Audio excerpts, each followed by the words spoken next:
अगर आप जिसका भजन कर रहे हो उसको दिल से कर लिया तो उसी में राम, उसी में शंकर, उसी में कृष्ण, सबका दर्शन हो जाएगा। आप जपो तो, अब भजो तो।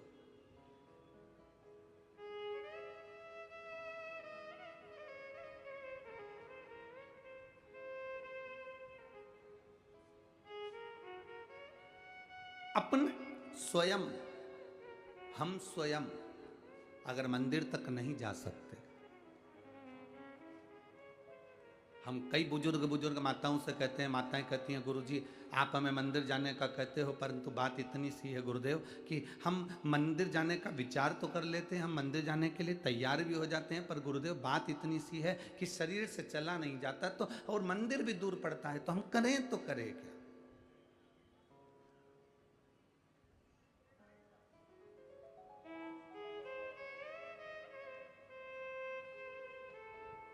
एक बहन रोज एक पत्र लिखती है, शायद आज भी पत्र आया होगा, हम पढ़ नहीं पाए।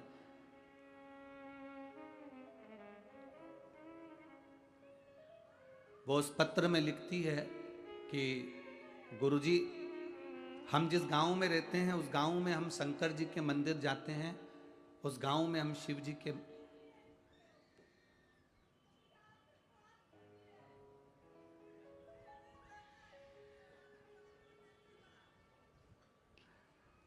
आप लिख कर भेजो मुझे, थोड़ा सा लिखिए, मैं उसको देखता हूँ। शंभू जरूर जरूर मैं करता हूँ, शंभू बैठो, जरूर करूँगा। आज कथा के बाद में 10 मिनट आपका और हमारा ही शरीर, ठीक है, बात कीजिए।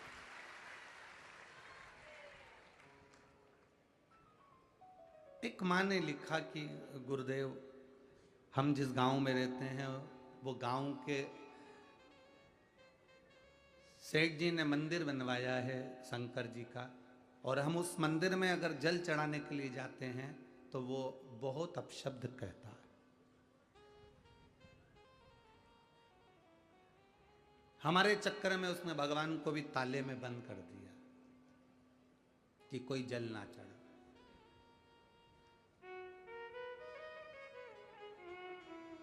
अब हम मंदिर में जल चढ़ाने कैसे जाएं? और हमारे गांव में मंदिर भी नहीं है, बस केवल एक ही मंदिर है जिसमें वो सेठ जी का बनाया हुआ है, और वो जल नहीं चढ़ाने देते और कहते हैं कि यहाँ कोई जल नहीं चढ़ाएगा, कोई कुछ नहीं चढ़ाए, और ताला लगा देते हैं। अब हम कहाँ जाएं? मेरा उस बहन से निवेदन है,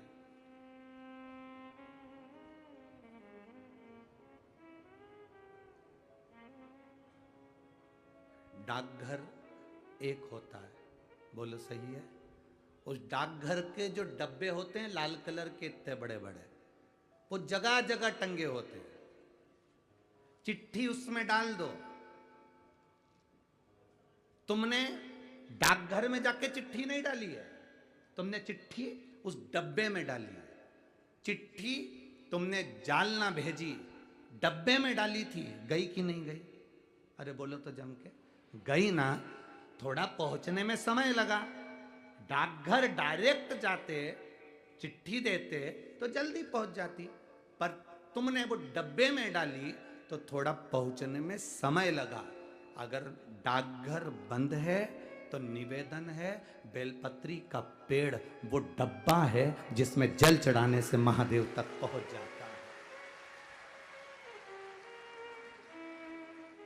डाकघर अगर बंद है, तुम डाकघर नहीं जा सकते, डाकघर में ताला लगा हुआ है, और चिट्ठी तुमको जालना तक पहुंचाना है।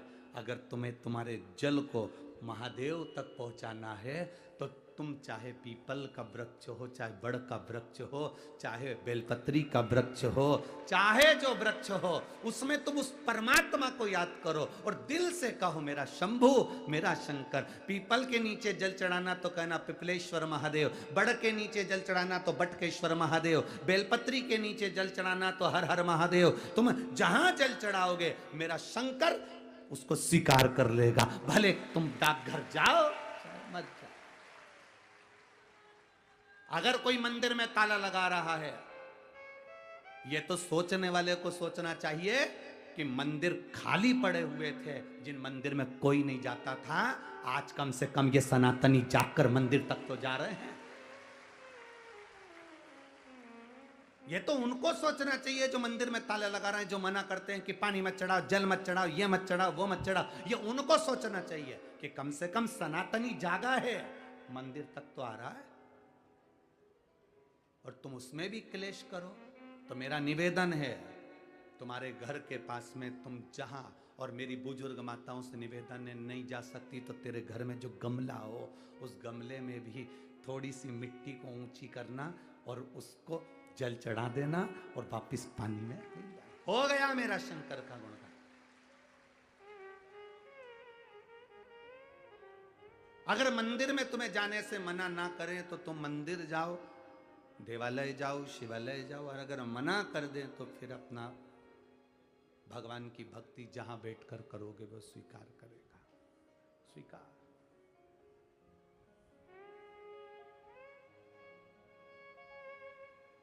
वो क्यों ना सुनेगा?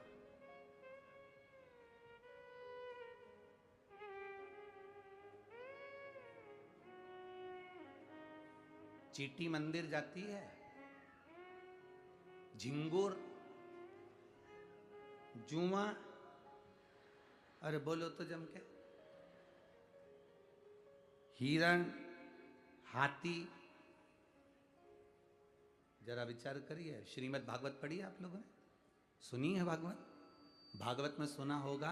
तो भागवत में हाथी के पांव को मगर पकड़ लिया, गज के पांव को ग्रह ने पकड़ लिया, और हाथी सबको बुलाया, कोई नहीं आया। आखिरी में हाथी ने भगवान को बुलाया, और भगवान आए, सुदर्शन छोड़ा, ग्रह का शीश कटा, मगर का शीश कट गया, हाथी का पांव छूट गया, हाथी डिप्रेशन में पड़ गया, हाथी का पांव छूटा और हाथी टेंशन में आ गया।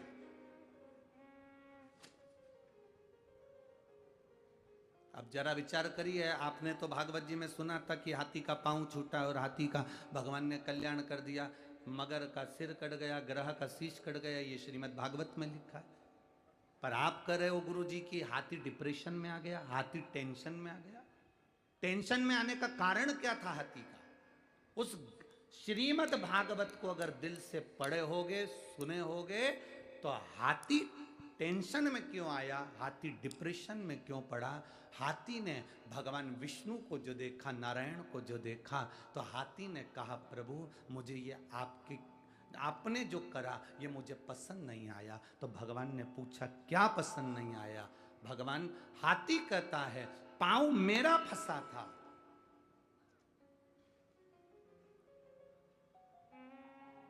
पांव मेरा फंसा था, पकड़ा पांव मेरा था, आपको कल्याण मेरा करना था, और आपने सुदर्शन उठाकर मगर का सिर काट दिया। सबसे पहले कल्याण मेरा होना था और सबसे पहले कल्याण मगर का कर दिया। पहले कल्याण मेरा होना था और आपने कल्याण मगर का कर दिया, उसको परम पद दे दिया, और मैं हाथी पड़ा ही हूं। भगवान नारायण ने कहा रे हाथी, तू मुझे भज रहा था, तू मेरा भजन कर रहा था, और वो मगर तेरे पांव को पकड़ा था। भजन करने वाले का जो पांव पकड़ता है सबसे पहले वो तरता है।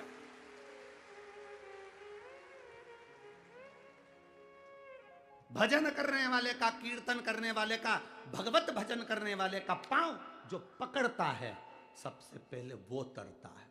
हाथी बाद में तरा, सबसे पहले मगर तर गया, सबसे पहले ग्रह तर गया।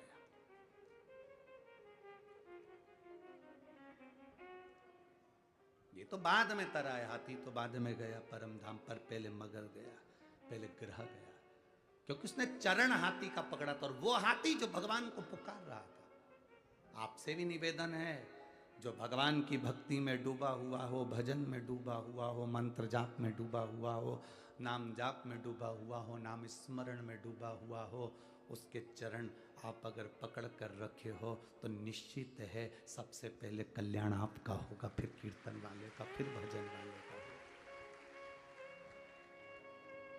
पकड़ लो हाथ गिरधारी, नहीं तो डूब जाएंगे। हमारा कुछ ना बिगड़ेगा, तेरी शान जाएगी।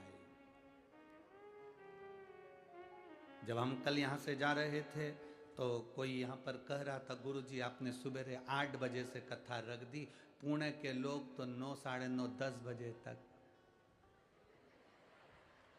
जागते हैं और फिर ऑफिस जाने की तैयारी करते हैं, बच्चों को स्कूल भेजने की तैयारी करते हैं। कल कथा में कोई नहीं आएगा। अब जरा अंदाजा लगा कर देखिए, पूरे 7 दिन के रिकॉर्ड तुमने आज तोड़ दिए हैं।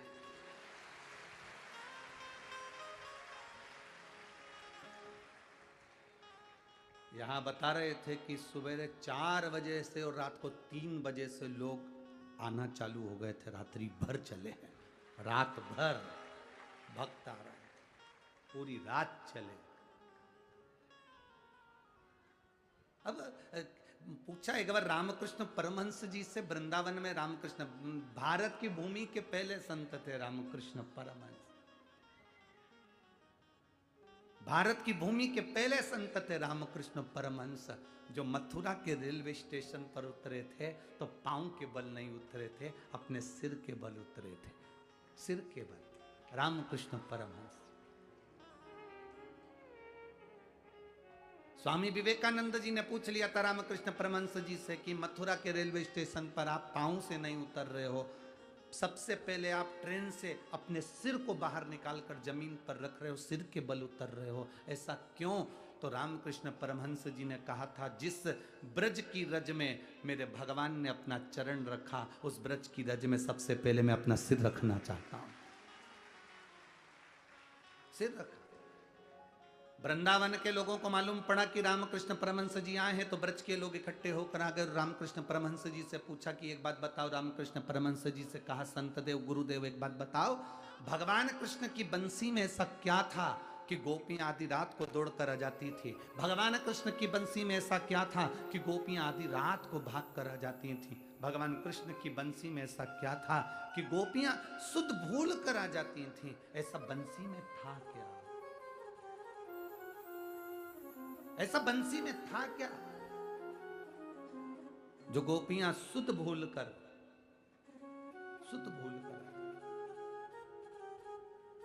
ऐसा क्या है बंसी के? ऐसा बंसी में था क्या? भगवान रामकृष्ण परमहंस जी ने कहा, इसका उत्तर हम देंगे। रात्रि को तुम 3 बजे यमुना जी के घाट पर आ जाओ।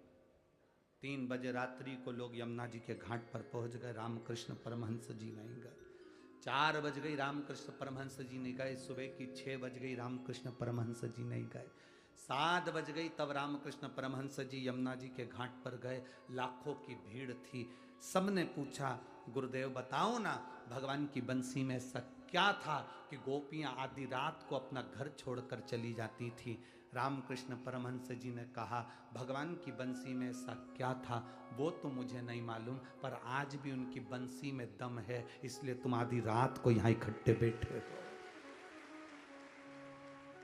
आधी रात को तुम इतने सारे आए हो, आज भी उनकी बंसी में कुछ तो होगा, कुछ तो सुख होगा। अर्थात शिव महापुराण की कथा में कुछ तो होगा।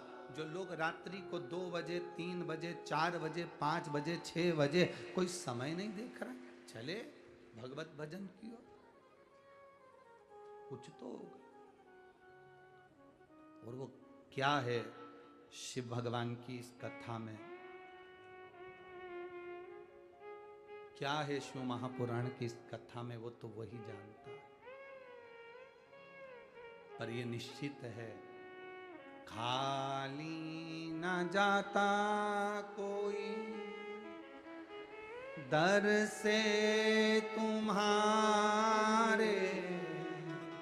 खाली न जाता कोई दर से तुम्हारे मैं भी खड़ा हूँ नंदी, बाहें पसारे अपने हृदय से लगा लो, लगा लो, गिरा जा रहा हो उठा लो, भोले अपने दर से अब तो न टालो, गिरा जा रहा हूँ उठा लो। वो साधता है। मेहमान 10-15 दिन तक रहते हैं, तब तक अपने घर के बच्चों को 500 रुपये नहीं देते हैं। तुम्हारे यहाँ पुणे के मेहमान देते हो रोज 500 का नोट, तो बात दूसरी है। तो ऐसे मेहमान हमारे यहाँ भी भेज देना। मेहमान 15 दिन घर में रहते हैं, अपने घर के बच्चों को रोज 500 रुपये नहीं देते हैं, पर मेहमान जिस दिन जाता है उस दिन देकर जाता है। बस शिव महापुराण भी ऐसी ही है। 7 दिन तक मेरा कुबेर भंडारी इस पुणे नगर में आया, शंकर भाऊ कथा करवा लिए, जगताप परिवार कथा करवाया, आप सबने सुना। आज पिता जब जा रहा होता है तो अपने घर के पोता पोतियों को टॉफी देकर जाता ही है, कुछ देकर जाता है। जाए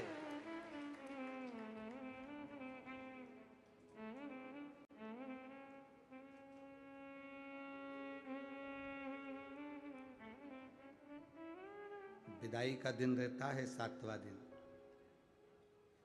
पर खुशी का दिन भी होता है 7वां दिन, क्योंकि 500 रुपये मिलते हैं। मौसी जाती है, मामा जाते हैं, काका जाते हैं, भाऊ जाते हैं, जीजी जाती है, जीजा जाते हैं, तो दुख तो होता है कि जा रहे हैं, पर बच्चों को खुशी इस बात की भी होती है, दरवाजे के पास इसलिए खड़े होते हैं, बुआ जी बैग ले जाते, बच्चे इसलिए हैं क्योंकि जाएगी ना तो कुछ देके जाएगी, खुशी है। जाने का दुख भी है, प्रसन्नता भी है।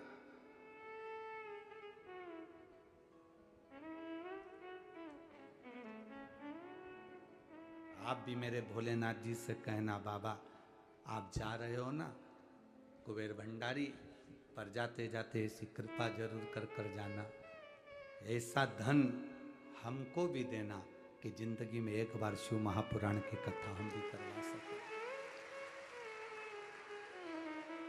ऐसा वैभव हमको भी दो।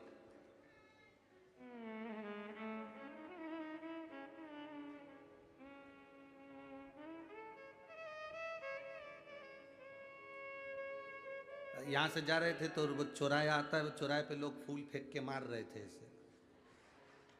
अब आज के ज़माने में लोग फूल तो फेंकते नहीं, बस केवल निशाना साधते हैं। तो वो पीछे से कोई चिल्ला रहा था, महाराज जी हर साल आया करो। तो हमने उनसे काम, गणेश जी नहीं है, हर साल आया करो। तो भाव ये प्रेम है, ये पुणे का, महाराष्ट्र का ये एक वात्सल्यता है कि आया करो, ये प्रेम है। जाने का दुख भी है तो मिलने का दुख भी, प्रसन्नता भी है कि मेरा बाबा विराम वाले दिन जब मेरा कुबेर भंडारे की कथा पूरी होती है, ये कुबेरेश्वर धाम, ये कुबेर भंडारी की जो 7 दिवसीय शिव महापुराण जब पूरी होती है, तो वो जाते जाते आखिरी दिन जिसके पास जो बैग हो, जिसके पास जो झोली हो, जिसके पास जो सामान हो, समझ लेना वो खाली नहीं रखता, वो देकर ही भेजता है, भर कर भेजता है। आता क्या खाली रखेगा।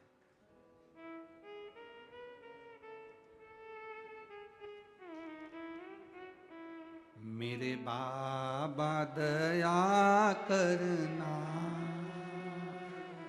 मैं तेरे भरोसे,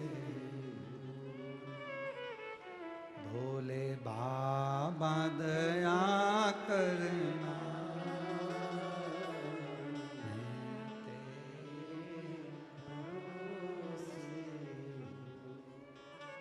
मैं तेरे भरोसे हूँ, मैं तेरे भरोसे हूँ, मेरे बाबा दया करना, मैं तेरे भरोसे हूँ। हम बाबा के भरोसे पर रहे, हम किसके सहारे जी?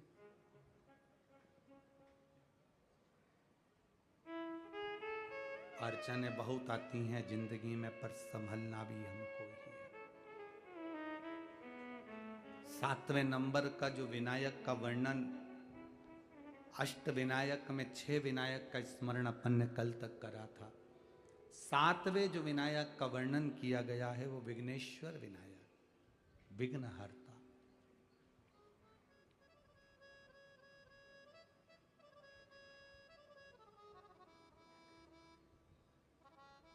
पशुपति व्रत करने से, जल चढ़ाने से, शिव महापुराण की कथा सुनने से आपकी जिंदगी में अगर थोड़ा सा भी लाभ मिला है तो एक बार शिव महापुराण की कथा में पहुंचकर बाबा को धन्यवाद जरूर दिया करो कि बाबा तूने खूब दिया,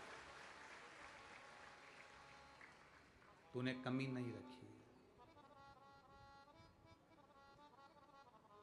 तेरी कृपा से मिला।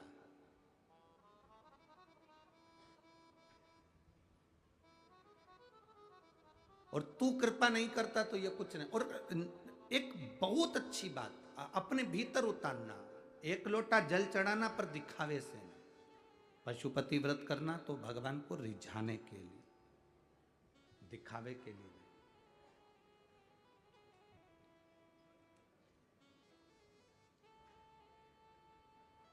हम बहुत सारी भ्रांतियों में पड़ जाते हैं आजकल के ज़माने में। लोग शिव पुराण को यहाँ से सुन तो लेते हैं, पर सबने अपने अपने नियम अलग अलग बनाकर पशुपति व्रत को बताना चालू कर दिया। पर पशुपति व्रत का जो नियम है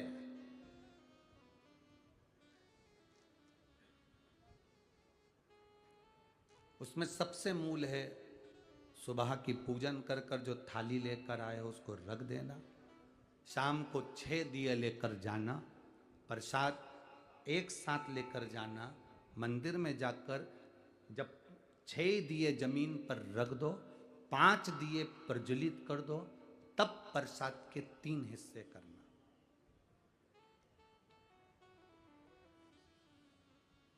दो हिस्से प्रसाद के मंदिर में छोड़ना, एक दिया जिसको तुमने जलाया नहीं है, प्रज्वलित नहीं किया, उसको उठाकर थाली में रख लेना और प्रसाद का एक हिस्सा रख लेना। बाबा को विनती कर कर, पूजन अर्चना कर कर, शाम को जब पूजन कर कर घर आओ, घर के अंदर जब प्रवेश करो तो अपना सीधे हाथ पर दिया बाहर बैठ कर, बैठना आराम से, ऐसे नहीं बैठना कि अपन कहीं हरके से बैठ जाए, घर की ओर मुख करो, दरवाजे के सीधे हाथ की ओर बैठो, घर की ओर मुख करो और दिया प्रज्वलित करो, विनती करो बाबा आज मेरा पहला पशुपति व्रत है, तो स्वीकार करना। मंदिर में भी कहो और घर में भी कहो, जलाते से घर में अंदर प्रवेश कर कर जब भोजन ग्रहण करो, भोजन के पहले जो मीठे का प्रसाद का एक हिस्सा लेकर आए हो वो पूरा पाइए, उसमें से किसी को नहीं दीजिए। कढ़ाई में अगर प्रसाद बनाया है, भगोनी में प्रसाद तैयार करा है, सीरा बनाया है, मीठी थुली बनाई है या खीर बनाई है, या आपने जो भी बनाया है, मीठा भात बनाया हो, जो भी तुमने प्रसाद के लिए बनाया हो, बस निवेदन इतना है कि कढ़ाई में उतना ही बनाना जितना तुम्हें मंदिर ले जाना, कढ़ाई में छूटना नहीं चाहिए। छूट गया तो प्रसाद के फिर 2 हिस्से वहीं पर होगा, क्योंकि एक हिस्सा तो तुम मंदिर ले गए और एक हिस्सा कढ़ाई में पड़ा की पड़ा रह गया, तो फिर वो पशुपति व्रत स्वीकार नहीं होगा। बनाना उतना ही जितना पूरा की पूरा मंदिर चलेगा। फिर मंदिर में 3 हिस्सों पर कढ़ाई में 3 हिस्से नहीं।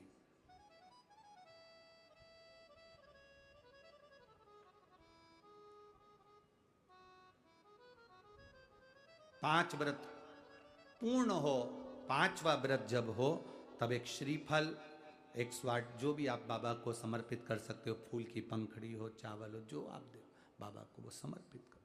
श्रीफल भेंट बाबा को चढ़ाकर विनती करो, आज मेरा व्रत पूरा हो रहा है तो कृपा करना मेरे बाबा, पशुपतिनाथ बाबा, ऐसी कृपा करना कि तू मेरी झोली जो मांगा है वो देना। थोड़ा रुकना। फिर अगर कार्य तुमने दिल से करा है, अगर व्रत, बाबा स्वीकारेगा। दिल से करा है, स्वीकारेगा।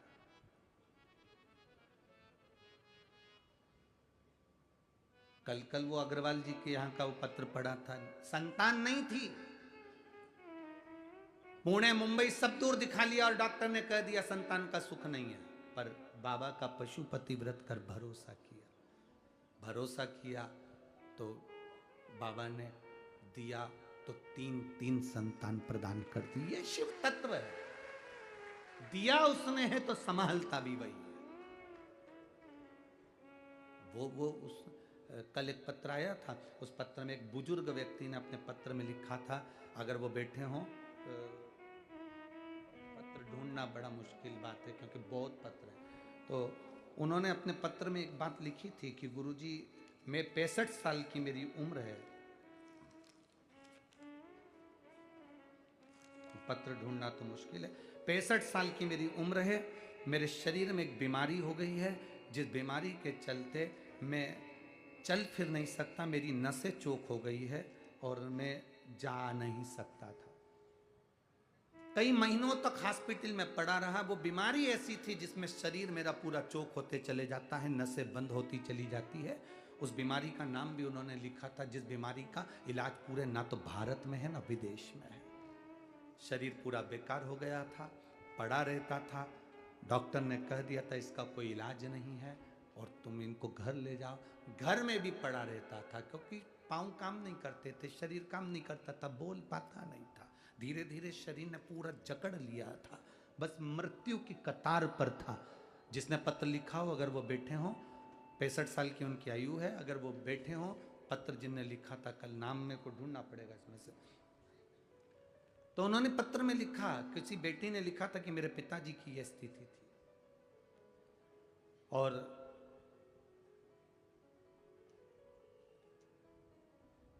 एक लोटा जल शिव जी को चढ़ाना प्रारंभ करा और बेलपत्री मेरे पिताजी ने खाना प्रारंभ करी।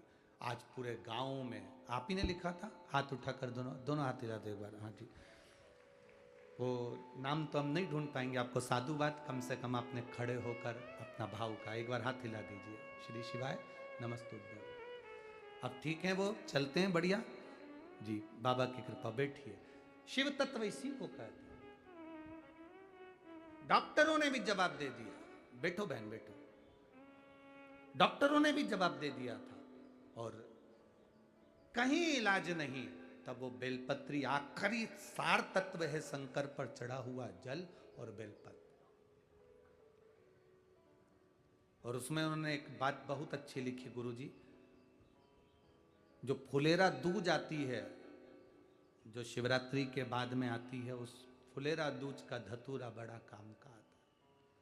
मेरे पिता की वो नसें जो डॉक्टर मना कर दिया था, आज मेरे पिताजी पूरे गांव में घूमते हैं और उनका पांव भी चला, हाथ भी चला और मुख की वाणी भी वापिस है।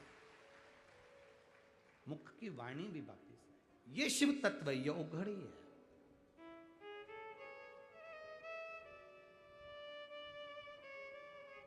हम जल चढ़ा रहे हैं पर विश्वास नहीं है, हम मंदिर जा रहे हैं पर भरोसा नहीं है।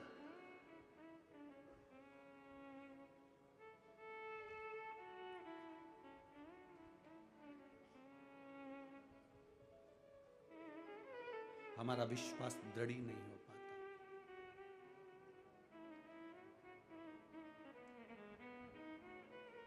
अब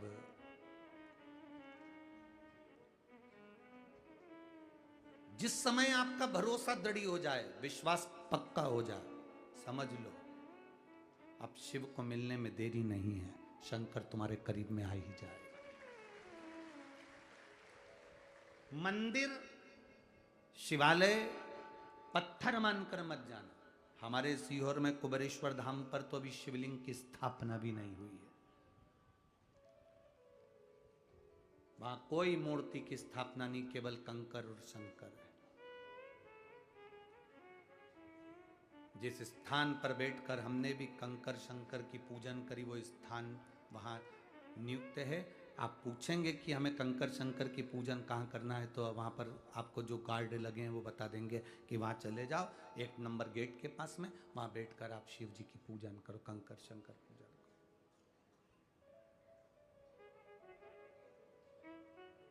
कुबेरेश्वर धाम का ऐसा कोई दिन नहीं जाता जिस दिन वहाँ पर नगाड़े नहीं बजते हो, ढोल नहीं बजते हो, आतिशबाजी नहीं होती हो, जिस दिन वहाँ भंडारे नहीं होते हो। उसका कारण क्या है? जो जाता है 3 महीने में झोली भरकर वापिस आता है और आकर नगाड़े बजाकर चले जाता है, आता है भंडारे कर कर चला जाता है। क्या देगा वो? ये उसके ऊपर आधारित है। हम तो शंकर भाई जगताप जी को, विजय भाऊ को, अश्वनी ताई को, इस जगताप परिवार को कहेंगे, ये शिव महापुराण की कथा ना जाने कौन सा भाग्य जगताप परिवार का जागा होगा जो ये कथा यहां आ गई। और इसका पूरा श्रेय ये लक्ष्मण भाऊ को जाता है। कोई जीव अच्छा होगा जिसने अपनी जिंदगी में लोगों का भला करा होगा, तो ये कथा हम तो कहेंगे ये पूरा पुण्य इस जीव के लिए, लक्ष्मण भाऊ के लिए, जिन्होंने इस कथा को नहीं है लोग कहें कि वो नहीं संसार सागर में, हम कहते हैं कि उसने ही कथा प्रेरणा देकर अपने भाइयों से कहा होगा कि शंकर भाऊ, विजय भाऊ, ये शिव पुराण कथा करवाओ, इस कथा का रस तत्व सुनो।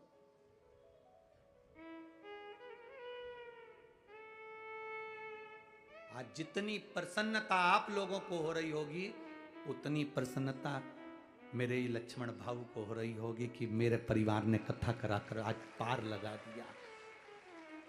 सारी पुराण करवाओगे, वो 7 पीढ़ी तारने का कहती है। ये शिव महापुराण कभी आप उज्जैन में जाना और ऋण मुक्तेश्वर मंदिर पर पत्थर पर अंकित पढ़कर आना कि शिव महापुराण की कथा, और ये शास्त्र विद्धेश्वर संहिता कहती है कि शिव पुराण 7 पीढ़ी नहीं 71 पीढ़ी को पार उतार देती है। यह कोई साधारण सी नहीं।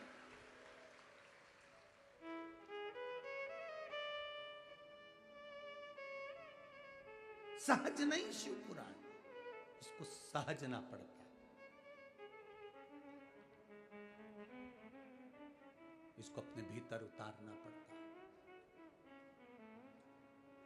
और आप लोग जैसे यहां बैठ के कथा सुन रहे हो, पितृलोक में आपके पूर्वज जब कथा बैठकर सुनते हैं तो भगवान नारायण उनकी पीठ थपथपाते हैं, तेरे परिवार का कोई व्यक्ति कथा में बैठा है।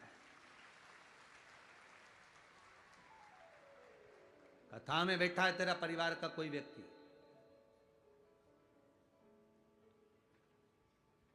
कुछ अच्छा कर्म करा होगा जो कथा तक पहुंच गया। बड़ी मुश्किल से ये पांव कथा तक जाते हैं, कीर्तन तक जाते हैं। जा रहे हो पंढरपुर, मन भी बना लिया, सब काम हो गया, मालूम पड़े बीच में कहीं ना कहीं कोई अड़चन आ गई, जा ही नहीं पाए। समझ लेना कोई पाप बड़ा प्रबल था तो पंढरपुर तक नहीं जा सके। पुण्य प्रबल होता तो पंढरीनाथ का दर्शन हो जाता।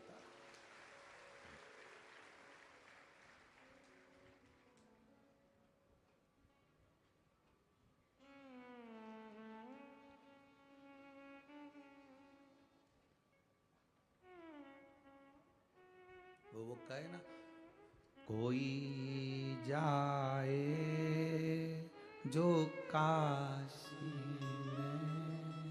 में मेरा तेरा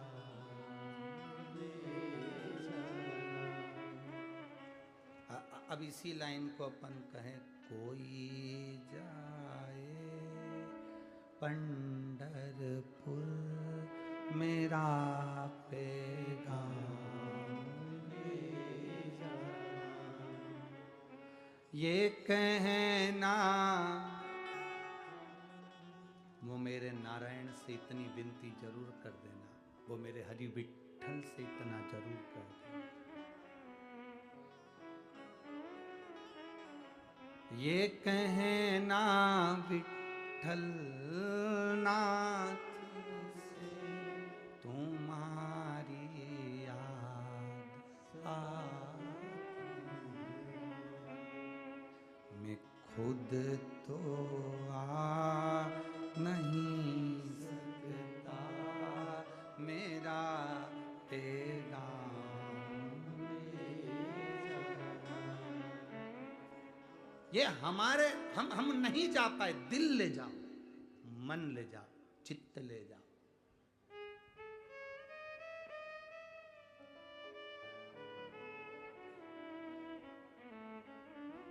दुनिया के सारे मंदिर ऐसे हैं जिसमें मूर्ति है, पर कुबेरेश्वर धाम ऐसा है जहां मूर्ति नहीं, कंकर शंकर है।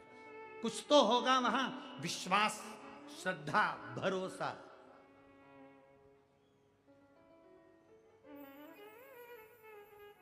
के ऊपर है, वो चाहता है कि ये कंकर शंकर है, ये आनंद है, कहां जाओ। विश्वास रखिए, भरोसा पक्का रखिए, दृढ़। एक माँ ने अपने पत्र लिखा, उस पत्र में एक माँ ने लिखा,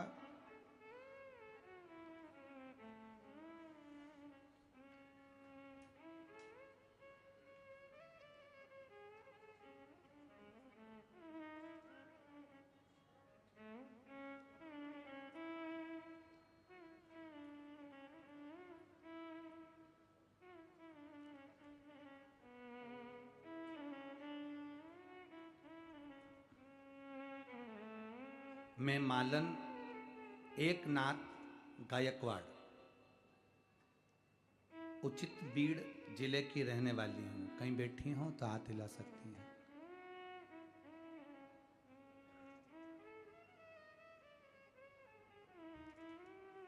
मैं गृहिणी हूं, 7 साल हो गए हैं हम लोग पुणे में हड़पसर में रहते हैं।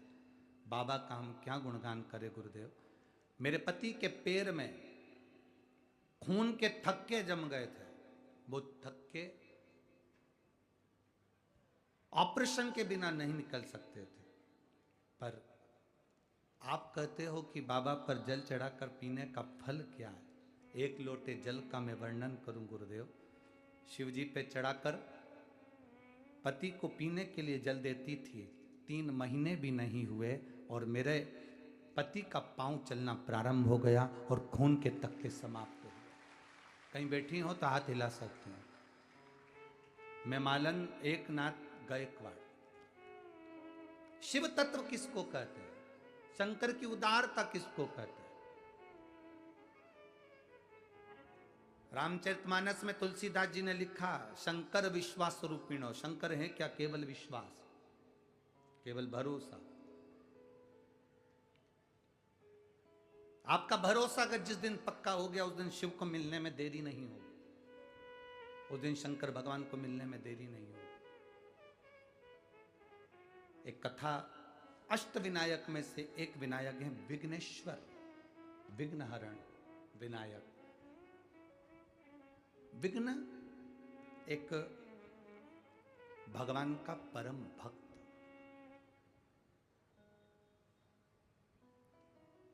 शिव जी का परम भक्त है विघ्न, परम भक्त।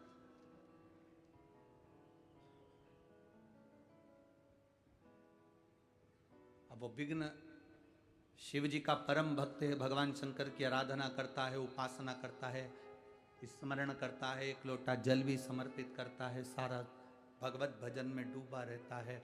भगवान, उस विघ्न का नियम था शिव जी की अर्चना करना। उसकी अर्चना करने का तरीका दूसरा था। विघ्न की अर्चना करने का तरीका दूसरा था। वो क्या करता था, उसका एक नियम बड़ा प्रबल था कि वो शिव के मंदिर में, शिवालय में जाने का जो रास्ता होता था, उस रास्ते पर जितने पत्थर पड़े होते थे उन पत्थर को बीन कर एक कोने में पटक देता। विघ्न का भजन करने का तरीका।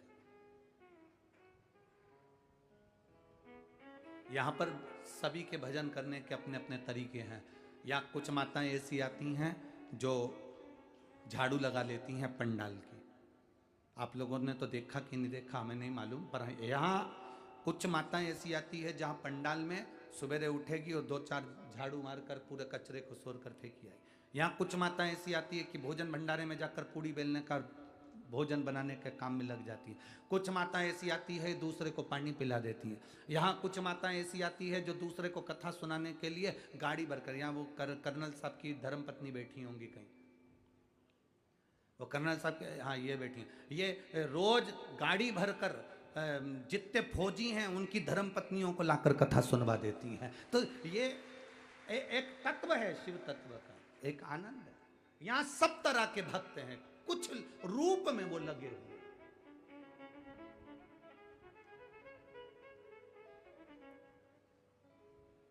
और आज मैं शंकर भाऊ जगताप जी आपको धन्यवाद इस चीज के लिए भी दूंगा और यहाँ के प्रशासन को एक धन्यवाद इस चीज के लिए दूंगा। अभी तक जितनी कथा करी, अभी तक अपने जीवन काल में जितनी कथा करी, हर जगह पर कथा होती थी तो कथा पंडाल से जहां गाड़ियां खड़ी होती हैं वहां कम से कम 2-2, 2.5, 3-3 किलोमीटर दूर रोकते थे। पर यह पहली कथा हमारी जिंदगी की है जिसमें कथा पंडाल के पास में गाड़ियों की पार्किंग दी गई है, उसके लिए धन्यवाद। यहाँ की पूरी प्रशासन को, यहाँ के कलेक्टर, एसपी, डीएसपी, कमिश्नर आदि सारी प्रशासन और यहाँ के जो सत्ताधारी हैं उन सबको साधुवाद है, बहुत बहुत साधुवाद। अभी तक जीवन में जितनी कथा करी, कथा स्थल से 2 किलोमीटर, 3 किलोमीटर, 2.5 किलोमीटर, और उसमें कई लोग यहाँ पर भी ऐसे होंगे उन्होंने देखा होगा 3-3 किलोमीटर दूर गाड़ियां रोकते और वहां से लोग पैदल धूप में गर्मी में चले आते।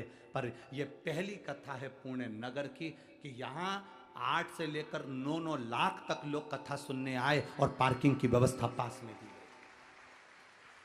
और यह पार्किंग की व्यवस्था किसी के बस की नहीं संभालना, जो इस पुलिस प्रशासन ने संभाली और आगे बढ़कर पार्किंग की व्यवस्था में लगे रहे। यहाँ गाड़ी खड़ी करो और जाओ। धन्यवाद है ऐसी प्रशासन को और ऐसी पुलिस व्यवस्था को, बहुत बहुत साधुवाद देता हूं। और किसी के चेहरे पर सिकन नहीं। कई जगह पर तो पुलिस प्रशासन के चेहरे देखो तो वो चिढ़ने लगते हैं, पर यहाँ एक भी पुलिस वालों के चेहरे पर शिकन नहीं, सब बाबा की सेवा में लगे हुए हैं, सब लगे हैं। मैं धन्यवाद दूंगा ऐसे पुलिस प्रशासन को और इसी प्रशासन को, और मेरे भोले बाबा से कहूंगा जितना फल आप इनको दो उतना इन प्रशासनिक अधिकारियों की भी झोली में जरूर दे देना बाबा। लगे गाड़ी नजदीक, जाओ, चलो, जाओ जाओ जाओ, बढ़ते साथ होता है।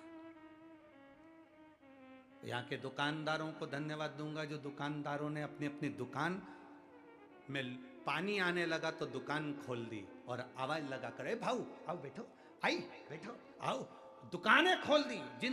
जिन मॉलों में लोग सामान खरीदने जाते हैं उसको अपनी दुकान की चिंता नहीं। आप कथा सुनने आए, पानी आ रहा है, यहाँ जगह नहीं है रोडों पर, चलो आओ दुकानों में बैठ जाओ। धन्य है, धन्य है ऐसा पुणे नगर, धन्य है।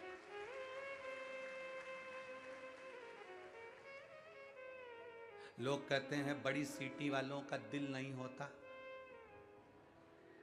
हम कहते हैं जो ऐसा कहते हैं उनमें दिमाग नहीं होता।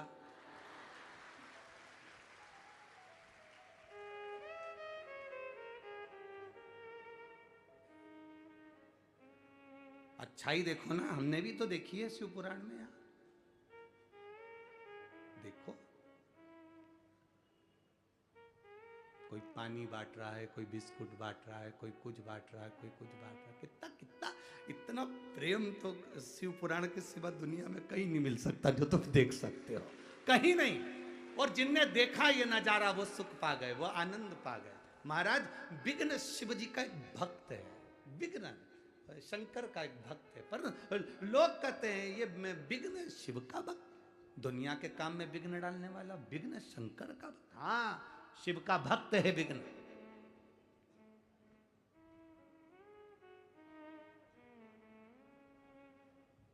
शंकर भगवान का भक्त है विघ्न। तो क्या विघ्न तो ऐसा है कि लोगों के काम में विघ्न डाल देता है, लोगों का काम बिगाड़ देता है, उसको विघ्न कहते हैं? हाँ वो ही विघ्न, वो शंकर भगवान का भक्त है। इसीलिए तो शिव महापुराण की कथा कहती है, शंकर जी को एक लोटा जल चढ़ाकर जाना, तुम्हारे बेटे की शादी नहीं हो रही हो, बेटी की शादी नहीं हो रही हो, दुकान नहीं डल रही हो, कोई काम दिक्कत आ रही हो, शंकर भगवान को एक लोटा जल चढ़ा कर जाना, विघ्न आ ही नहीं सकता, क्योंकि वो शिव का भक्त है।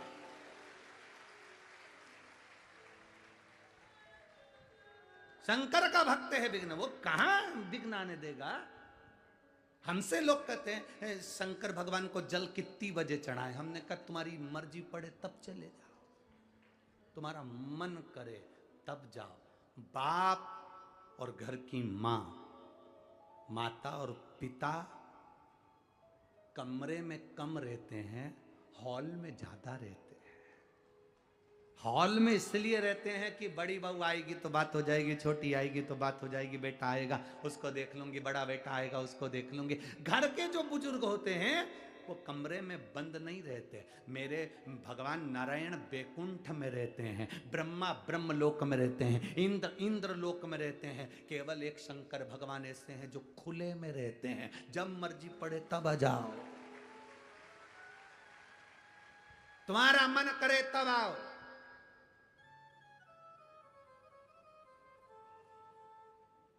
शिव का दरवाजा और शमशान का दरवाजा कभी बंद नहीं होता। क्यों? काल कब आएगा ये किसको मालूम है। जब काल आएगा तो लोग शंकर को याद करेंगे। इसलिए ये तो अब शंकर जी के मंदिर में दरवाजे होने लगे, नहीं तो शिव जी के मंदिर में कपाट नहीं होते थे। शंकर जी के मंदिर में कपाट नहीं है, कपट नहीं है और झंझट नहीं है। शिव जी के मंदिर में ये तीन चीजें है ही नहीं, एक कपाट, दूसरा कपट और तीसरी झंझट। फालतू की झंझट भी नहीं शंकर जी के मंदिर में कि भोग लगाना पड़ेगा, 56 भोग देना पड़ेंगे, कपड़े देना पड़ेंगे, भगवान को खूब अच्छे हार पहनाना पड़ेंगे, खूब अच्छी आभूषण लाना पड़ेंगे, झंझट नहीं। शंकर जी के मंदिर में भगवान तो कह रहे तू कुछ भी मत ला, एक लोटा जल चढ़ा कर चले जा, इतना भी नहीं बने तो 3 बार ताली बजा कर चले जा, इतना भी नहीं बने तो हर हर महादेव बोलकर चले जा, इतना भी नहीं बने तो मेरे शिखर का दर्शन कर कर चले जा। और एक चोर तो ऐसा विचित्र था, शंकर जी के मंदिर में चोरी करने गया, जब उसको चोरी के लिए जलाधारी उतारना थी तो टेबल कुर्सी नहीं मिली तो शंकर जी पे चढ़ गया। ऐसे भी भक्त हैं। और शिव जी ने उसको भी देख कर वर दे दिया, मांग तुझे क्या चाहिए। वो कहे मैं तो चोरी करने आया था। शंकर भगवान बोले ऐसे चोटे तो हमारे मंदिर में आते रहते, तू तो मांग, क्या चलेगा। शिव तत्व की प्राप्ति, शंकर का गुणगान औघड़ी है।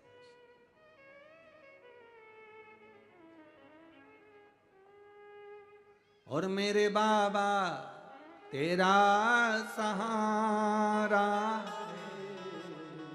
मेरी नैया का तू मेरी नैया का तू। शिव तत्व को जानना है। विघ्न शंकर का उपासक शिव की भक्ति में लगा, और जब विघ्न शंकर की भक्ति में लगा रहा, ब्रह्मा जी के पास में शिव जी ने उसको भेज दिया तो ब्रह्मा जी की भक्ति करी, और ब्रह्मा जी ने भगवान नारायण के पास भेज दिया तो नारायण की भक्ति करी। भगवान नारायण ने कहा मांगो तुम्हें क्या चाहिए, तो कहा प्रभु मैं आपसे क्यों मांगू। विघ्न के शब्द कितने विचित्र हैं कि मैं नारायण से क्यों मांगू। अगर मैं शंकर की भक्ति करता हूं तो शंकर से मांगूंगा। मैं ब्रह्मा जी से क्यों मांगू, मैं शंकर जी की भक्ति करता हूं तो शंकर जी से मांगूंगा। नहीं मांगा। आखिरी में देवाधिदेव महादेव के पास में आ गए और महादेव से आकर प्रार्थना में लग गए तो शिव जी ने तुरंत उसी समय अपने पुत्र गणेश से कहा, गणेश जरा विघ्न से पूछ कर आओ कि विघ्न को चाहिए क्या। भेजो। गणेश जी महाराज गए और विघ्न के पास में जाकर पूछा, बोल विघ्न तुझे क्या चाहिए। विघ्न कहते हैं मुझे वर दीजिए।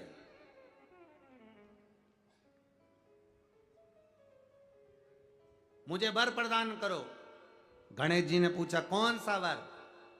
अब पिताजी ने बोला था कि जो मांगे देख कर आना, वर मांग ले। तो विघ्न कहता है मुझे वर दीजिए, मैं दूसरे के काम में विघ्न डालूं, मेरे काम में कोई विघ्न ना डाले।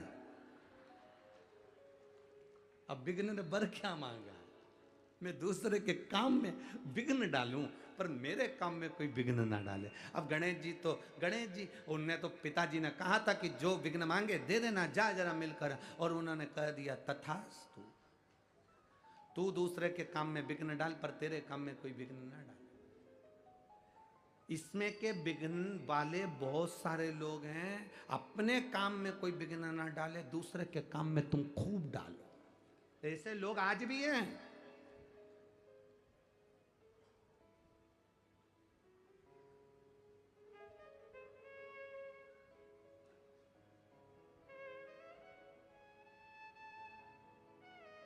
एक हमारे पंडित जी हैं, हमारी कथा में साथ में रहते हैं, हम उनका नाम नहीं बोलेंगे। उनकी शादी थी अभी जनवरी फरवरी में, तो शादी थी तो उनके रिश्तेदार उनकी शादी में बहुत विघ्न डाले। फिर जिनने विघ्न डाला था उनके घर में शादी। कई जगह पर कथा करने जाते हैं। ऐसा नहीं कि महाराष्ट्र में हम लोग कथा करने नहीं आए, पहले भी आए और सभी जगह जाते हैं, चाहे छत्तीसगढ़ हो, राजस्थान हो, गुजरात हो, हरियाणा हो, नोएडा हो, दिल्ली हो, हर जगह। पर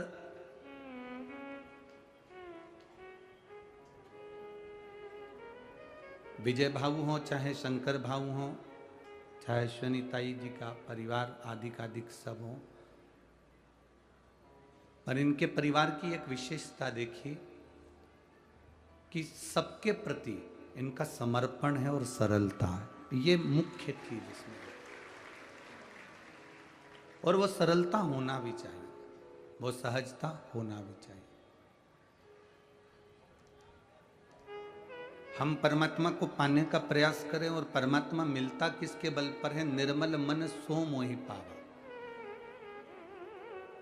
हमारा मन अगर पवित्र नहीं है, हमारा हृदय ही हम पवित्र ना रखें, आवाज नहीं आ रही पीछे, इधर साइड में भी आवाज खोलो, पीछे की आवाज खोलो। अगर हमारा मन ही पवित्र नहीं हो, हमारा चित्त ही पवित्र ना हो, तो हम फिर कितना भी पुण्य क्यों ना कर ले, हम कितना भी दान क्यों ना कर ले, हम कितना भी भजन क्यों ना कर ले, परमात्मा मिलेगा कैसे। आप सोने के सिंहासन पर भगवान को विराजमान कर दो और तुम्हारा मन ही पवित्र नहीं, तो सोने के सिंहासन से कभी परमात्मा नहीं मिल सकता, वो मिल ही नहीं सकता।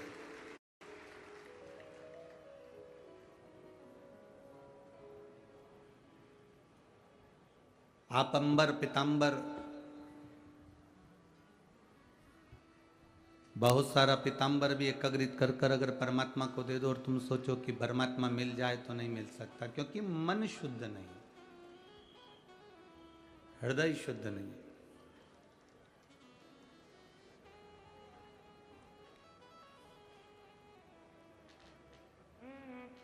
स्नान करने के बाद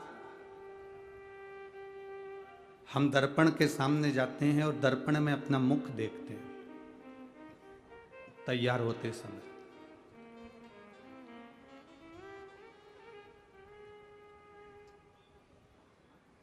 रोज स्नान करते हैं और रोज दर्पण में मुख देखते हैं।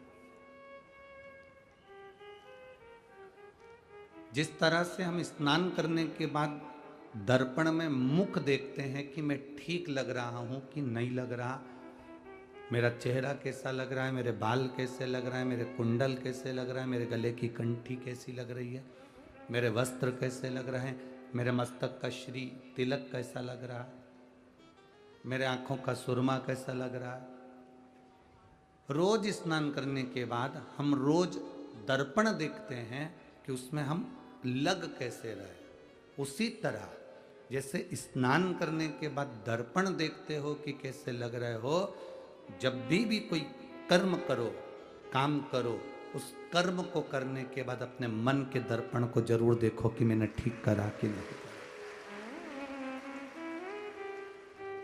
मैंने श्रेष्ठ कर्म करा कि नहीं करा, मैंने किसी का दिल तो नहीं दुखाया, मैंने किसी को तकलीफ तो नहीं दी, किसी को कष्ट तो नहीं दिया, हमारे द्वारा किसी को कोई दुख तो नहीं हुआ। कई लोग कहते हैं हम बड़े दुखी हैं गुरुजी, हम कहते हैं दुख से कब तक भागोगे। संसार में ऐसा कोई बता दो जिसको तकलीफ नहीं हो, जिसको दुख नहीं हो। भगवान राम भी अगर इस मृत्यु लोक पर पधारे हैं, इस पृथ्वी पर अगर मेरे राम जी का अवतार भी हुआ है तो उनको भी दुख सहना पड़ा। तो आप और हम तो क्या है। भगवान कृष्ण भी इस पृथ्वी पर आए तो उनको भी दुख सहना पड़ा। संत तुकाराम जी हो, संत एकनाथ जी हो, मीराबाई हो, कर्माबाई हो, मुक्ताबाई हो, संसार में अगर जन्म लिया है तो कष्ट तो आता है।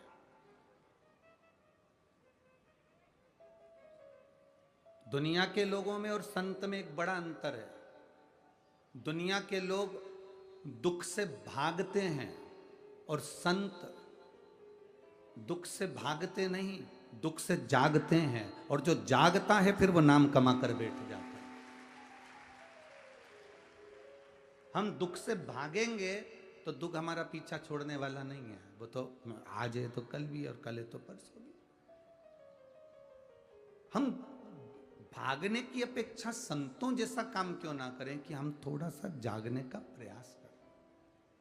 और जब हम जागने का प्रयास करेंगे तो ये निश्चित है कि हम दुख से अगर जाग गए कि हमारी तकलीफ को हमने देख लिया कि मुझे सहना है और सहकर भगवान का भजन करना है, और जाग गए तो फिर ये दुख हमको तकलीफ नहीं देता, फिर हम उस दुख पर भी भारी पड़ जाते हैं और दुख दूर भागने लगता है। यहाँ इतने सारे बैठे हो आप सभी लोग, और बहुत सारे भक्त लोग टीवी पर आस्था चैनल पर कथा देख रहे हैं, कोई फेसबुक यूट्यूब पर कथा सुन रहा है। कितना डराया था कोरोना के इंजेक्शन ने, कोरोना की वैक्सीन ने। बोलो सही है कि गलत है? वैक्सीन लगवा लो तो चक्कर आता है, वैक्सीन लगवा लो तो 3-4-8 दिन तक लगवाओगे तो वो होगा। पर जो वैक्सीन लगवाकर आ गए, जिनने वैक्सीन एक बार लगवा ली, जिनने इंजेक्शन लगवा लिया, जिनने इंजेक्शन को लगवाया, वैक्सीन को लगवाया, अब लगवाने के बाद कोई तुमसे पूछता है कि साहब तुमने वैक्सीन लगवाई थी, इंजेक्शन लगवाया था, कोई तकलीफ हुई क्या? तो तुम क्या कहते? अरे हो, कई तकलीफ हो, अब इतना थोड़ा बहुत तो सब चलता रहता। पर तकलीफ, कोई ऐसी तकलीफ नहीं हुई कि हमको ये हाथ दुख गया, कि हाथ ही 8 दिन तक नहीं उठा, या हमको ये तकलीफ आई। क्योंकि तुम उस दुख से निकल चुके हो। तुमने वो वैक्सीन लगवा ली है, तुमने वो इंजेक्शन लगवा लिया, अब तुम्हें डर नहीं लग रहा। अब तो कोई तुमसे कह दे कि ये कोरोना की 4th डोज है या 3rd डोज है, ये लेना पड़ेगा, तो तुम कह देते हो हमारा नंबर लगाओ, हम लेकर आते हैं। उसमें क्या दिक्कत है? जो दुख को सहन करना चालू कर देता है, जो दुख को सह जाता है, वही दुनिया में नाम कमाकर आगे बढ़ जाता है। जो दुखी नहीं सह पाया, तकलीफ ही नहीं सह पाया, तो आगे कैसे बढ़ा? राम वन गए तो राम बन गए। अगर राम वन नहीं जाते तो राम कभी राम नहीं बन पाते। राम जी का बन जाना राम जी के बनने का मूल है। राम बन गए तो राम बन गए। अगर राम बन ना जाते तो राम कभी राम नहीं बन पाते। उनके बनने का कारण केवल इतना सा है कि उन्होंने संत साधु सन्यासी तपस्वी और ठोकरों को सहते सहते सहते सहते दुख सहते सहते 14 वर्ष निकाल दिए। और 14 वर्ष निकाल कर उनको उनसे पूछा जाए कि तुमने इस वन में रहने पर तुम्हें सुख क्या मिला, तो राम जी कहते हैं जो सुख राज सिंहासन पर नहीं, वो सुख में जब संतों के दरवाजे पर, साधुओं के दरवाजे पर, ऋषियों के दरवाजे पर गया तो वो सुख मुझे प्राप्त हुआ।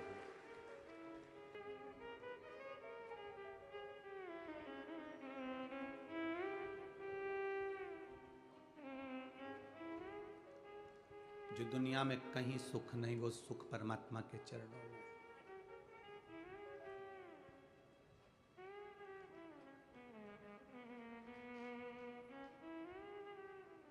परमात्मा के चरणारविंद का वो सुख है। कभी